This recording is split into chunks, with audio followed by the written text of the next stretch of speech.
नाही, आता दिसत नाही असं नाही आहे. वन्य प्राणी संरक्षण कायद्याच्या विरोधामध्ये माझ्या इतकं कोणीच आंदोलनं केली नाहीत. गोवंश हत्या बंदीच्या विरोधासाठी माझ्या इतके कोणीच काम केलेलं नाही. शेतीमालाच्या भावासाठी रस्त्यावर फक्त ऊसाच्या आंदोलन, ऊसाचे कारखाने सुरू होताना करणं म्हणजे आंदोलन नाही आहे. या ऊसासाठी आम्ही जे काही काम केलं तितकं काम कोणीच केलेलं नाही. लक्षात ठेवा की जोनबंदी उठवण्यापासून असेल ते आता साखर कारखानदारांना नाही, शेतकऱ्यांच्या दृष्टीने हो ना,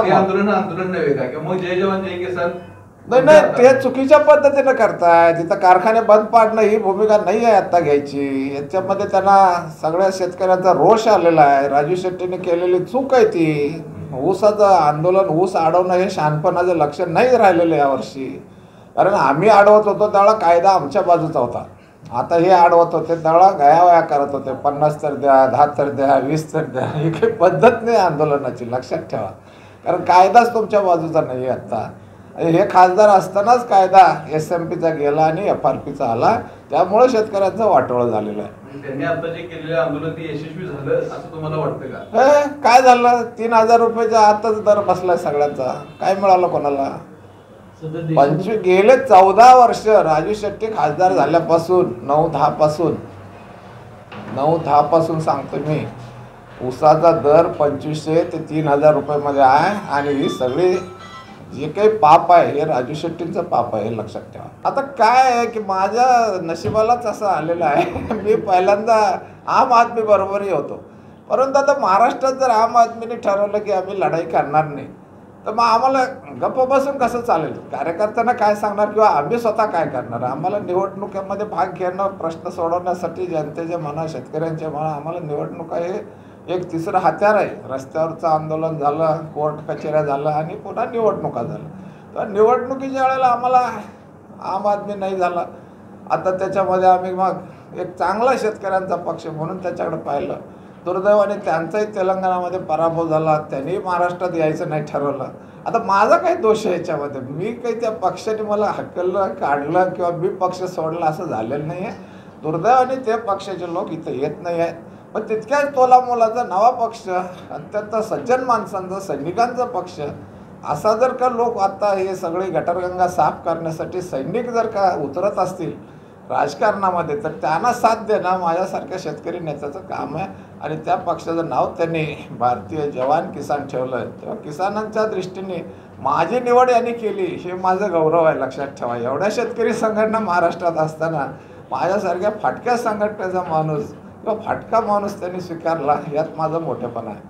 हे पाच आपण देशभर जर बघितलं तर भाजपाची परिस्थिती दक्षिणेकडे तर अत्यंत केविलवाणी आहे. तुम्हाला सगळ्यांना माहीत आहे की यांच्या ताब्यात एकही राज्य नाही आहे. अगदी महाराष्ट्रापर्यंत कुठलंच राज्य नाही आहे. राहिलं 2-3 राज्य त्यांच्या ताब्यात आहेत. छोटी छोटी बाकीची राज्य त्यांच्या ताब्यातनं गेलेले आहेत. दिल्ली गेलं, पंजाब गेलं, अशी अनेक राज्य गेलेले आहेत. आता ते जे काही सांगतायत ते केवळ मोदीची गॅरंटी हे काही खरं नाही आहे. आणि ज्या पद्धतीनं ईडीचा वापर त्यांनी केला तो आता लोकांना अति वाटायला लागला. आणि त्यामुळं त्यांची लोकप्रियता संपत चाललेली आहे. त्यामुळं त्यांना मेजॉरिटीसुद्धा मिळेल का नाही, 400 पार तर सोडून द्या, पण मेजॉरिटी होईल का नाही अशी शंका यायला लागलेली आहे. कारण बहुतेक सर्व स्तरातून म्हणजे या देशामध्ये रामराम आम्ही तुम्हाला भेटलं की म्हणतच होतो, पण जय सियाराम म्हणायचं आणि ते एखादा मुस्लिम बंधूला मान नाही तर त्याला हाणणार, मारणार, हे जे चालू झालं हे अत्यंत वाईट झालं. समजून सांगतो की हा जो काही सहृदयपणा होता, बंधुभाव होता, किंवा सर्व जाती धर्माचे लोक या देशामध्ये आज हजारो वर्ष एकत्र नांदतायत आणि ते तुम्ही आता इतकं टोकाला आणून ठेवलं तुमच्या मतासाठी, तर हे कोणालाही पसंत नाही आहे. आणि त्यामुळं बहुसंख्य लोक जे आहेत आता बहुजन समाज ज्याला आपण म्हणतो, तो बहुजन समाज हा BJPच्या विरोधी गेलेला आहे. आज आम्ही येणाऱ्या आगामी ज्या लोकसभेच्या निवडणुका आहेत 2024च्या, या निवडणुकांच्या संदर्भात उमेदवार उभे करण्याचं ठरवलेलं आहे. आणि आजच्या या येत्या निवडणुकीमध्ये भारतीय जवान किसान पार्टी या नावाने एक माजी सैनिकांनी आणि शेतकऱ्यांनी मिळून हे जे काही स्वप्न होतं लालबहादूर शास्त्रींचं जय जवान जय किसान, ते सार्थ करण्यासाठी आज जवानांनाही हे समजायला लागलं, लक्षात यायला लागलेलं आहे की बाबा आपण देशाचं रक्षण करतोय, सीमेवर रक्त सांडतोय आणि आपला दुसरा भाऊ शेतात घाम गाळतोय, अन्नधान्य पिकवतोय, परंतु दोघांची हालत फारशी चांगली नाही आणि मध्ये दलाली करणारे जे पुढारी झालेले आहेत आणि हे जे पक्ष पार्ट्या आहेत ह्या काही आपल्याला न्याय देत नाहीत. म्हणून आम्ही भारतीय जवान किसान पार्टी उभी केलेली आहे आणि त्याच्यात माझ्या सहकारी, माझ्या बाजूला बसलेले आमचे सहकारी हे कोल्हापूर लोकसभा मतदारसंघातून उभे आहेत आणि मी स्वतः या हातकणंगले लोकसभा मतदारसंघातून उभा आहे.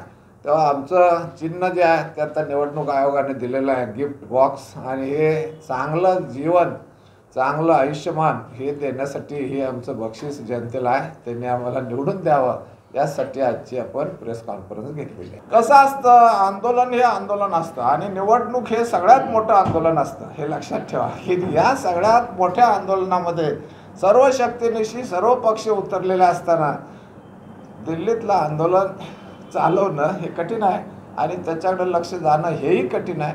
कारण आत्ता आंदोलनापेक्षा निवडणुकीचं आंदोलन आणि ही लढाई देशव्यापी लढाई आहे. कोण जिंकणार, कोण हरणार, कसं जिंकणार या सगळ्याचा इथं हिशेब होत असतो आणि तशा वेळेला तुम्ही कुठेतरी आंदोलन करत बसला तर मग तिकडं लक्ष जाणार नाही, हे स्वाभाविक आहे. पण आंदोलन झालं असतं तर ते 3 काळे कायदे रद्द झालेच नसते. हो, पण त्यावेळेला निवडणूक नव्हती ना, म्हणून आंदोलन यशस्वी झालं. आंदोलनाला मी नावं नाही ठेवत, यांचा प्रश्न वेगळा होता की आज जे आंदोलन आत्ता चाललंय ते आत्ता चाललेल्या आंदोलनाला किनार येणार नाही, कारण धार येणार ती निवडणुकीला येणार आणि ते जे 3 कायद्याचं झालं आंदोलन ते वर्ष झालं तर आणि पुढच्या निवडणुका बघूनच मोदींनी माघार घेतली. ते आंदोलन यशस्वी झालं, त्याच्याबद्दल मला काहीच म्हणायचं नाही. याच्यामध्ये एक कसं आहे की आत्ताचे विद्यमान खासदार मानेसाहेब हे एकनाथ शिंदे आणि भाजपा यांच्या बाजूने उभे आहेत.